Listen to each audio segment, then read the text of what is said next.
Енді Pinduoduo'da сіздің берген тапсырысыңыздың бағасы 66 юаньға жетпесе, онда үстіне тағы да 2 юань қосып төлейсіз.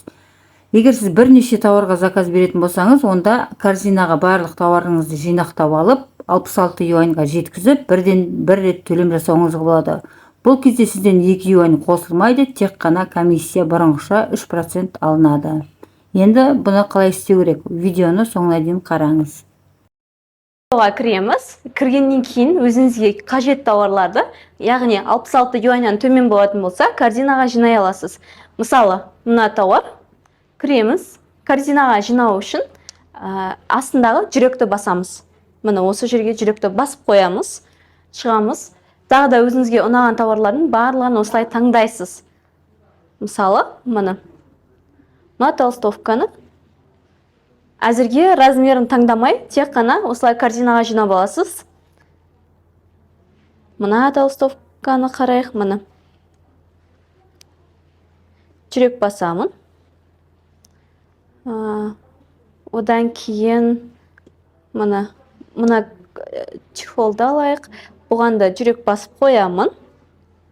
Дәл осылай өзіңізге керек тауарларыңызды өзіңізге жинап аласыз. Бірінші болды. Барлығын жинап алғаннан кейін сіздің корзинада тауарыңыз қайда тұрады?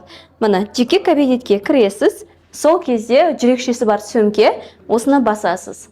Басқаннан кейін міне сіздің таңдаған тауарларыңыздың барлығы осы жерде шығып тұрады. Ал енді басты сұрақ, осы жерден размерін қалай таңдаймын? Мына жерде қытайша иероглиф тұр. Осыны бассаңыз, сіз размерін таңдай аласыз. Міне осының түстерін және астында размерлары тұр. Мынаның размерін таңдау оңай, өйткені бұл жерде джен арқылы көрсетілген салмаққа байланысты. Өзіңіздің салмағыңызды білсеңіз, 2-ге көбейту арқылы размерді шығара аласыз, иә?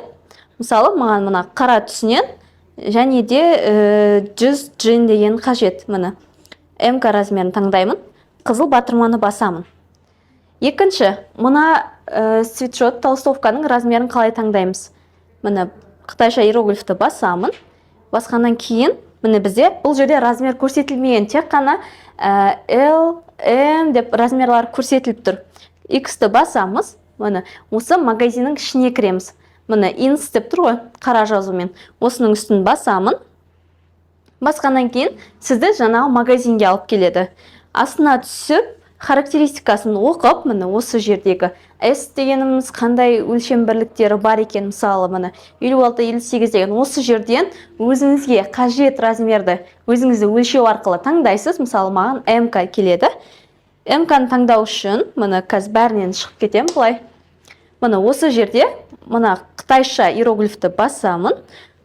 Бірден қытайша иероглифті басамын, Міне қытайша иероглифті басамын.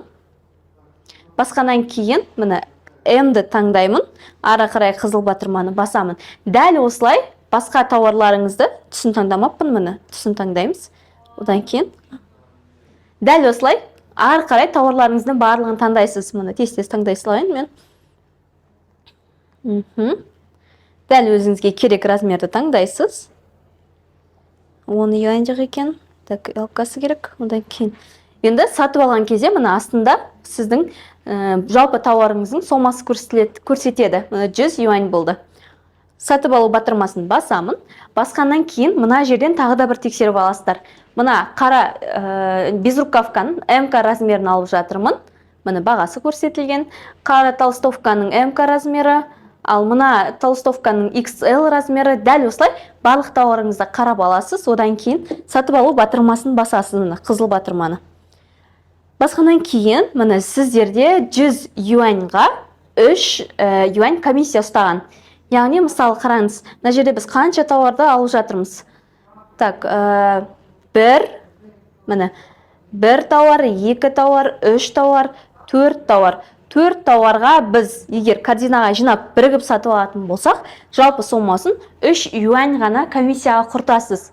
Ал егер сіз 4 тауарды жеке-жеке сатып алатын болсаңыз, әрқайсысына 2-2 юаньнан төлейсіз, демек сіз 8 юаньыңызды комиссияға құртасыз. Осылай бірігіп сатып алатын болсаңыз, комиссияны аз төлейсіз.